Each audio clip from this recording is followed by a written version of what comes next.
Kanu kudu dilestarikeun. Kadaharan oge kudu dilestarikeun seperti seni oge dilestarikeun. Nya pan ari dina dunia kuliner teh sok aya rupa-rupa kadaharan khas unggal daerah. Ari kadaharan Sunda naonnya nu bisa dilestarikeun? Nya, henteu siga di daerah lain aya kehadaran anu khas anu bisa diterima ku masyarakat sejen seperti rendang ti Padang, gudeg ti Jogja, rawon ti Surabaya jeung sajabana. Pan di Sunda oge aya saperti tutuk oncom, karedok, jeung sambal oncom jeung sajabana. Iya, ari urang Sunda coba merusukan kana tahu kupat, kana tutuk oncom atawa karedok, tapi pan pertama kadaharan teh can pangtu dipikaresep ku daerah sejen.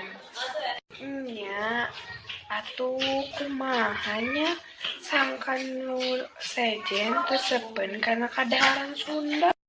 Ayeuna geus loba rumah makan khas Sunda teh.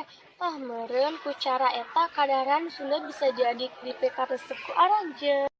Ayeuna mah rupa kadaharan Sunda anu dipikaresep jeung dipikawauh teh kakara kadaharan pikeun ruwab raeb bungkul seperti cilok, cireng, combro, tahu Sumedang jeung sajabana. Nya atuh sugan kadaharan khas Sunda anu pikaresep dengan sangu seperti soto, sate, gepuk bisa dikaresep kuno sejenna. Nya saperti sate Marangi jeung soto Bandung geus mimiti loba nu resepen. Oge gepuk khas Bandung, oge kungsi kakoncara, sigana karedek oge loba anu resepen.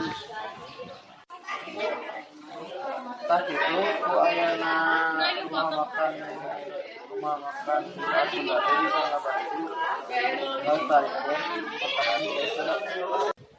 Assalamualaikum warahmatullahi wabarakatuh. Tepangkeun nami abdi Sandy Adi Juliansah, kelas 12 IPS 2.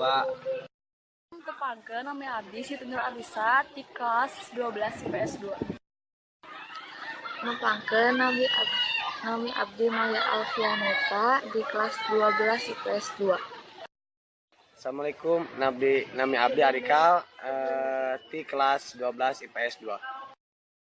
Tepangkeun nami abdi Hanik Jamilia Khairun Nur Fauzi di kelas 12 IPS 2. Tepangkeun nami abdi Muhammad Munawir Aisnada di kelas 12 IPS 2.